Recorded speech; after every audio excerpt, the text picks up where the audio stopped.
আবার কি হয়েছে? না আসলে আর সকালবেলা তুমি যেভাবে অসুস্থ হয়ে পড়েছিলে। অসুস্থ হয়ে পড়েছিলাম? কখন? ও ও ছাড়ো, কিছু না, চলো শুয়ে পড়বে, চলো। হ্যাঁ শাওন, তুমি তখন কি একটা বলছিলে না, তোমার ওই জ্যাঠার কথা? ও উনি কাকে একটা খুঁজছিলেন। আসলে তুমি জানো না বৌদি, না।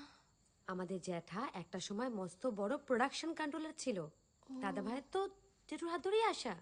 তুমি শোনোনি? মানে ইন্ডাস্ট্রিতে। আচ্ছা, এসব কথা ছাড়ো, চলো এবার শুয়ে পড়বে, চলো।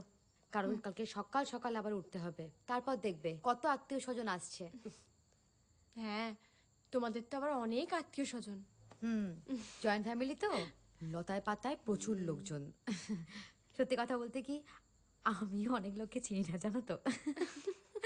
দেখবে কাল সকালে উঠে তোমার হাসতে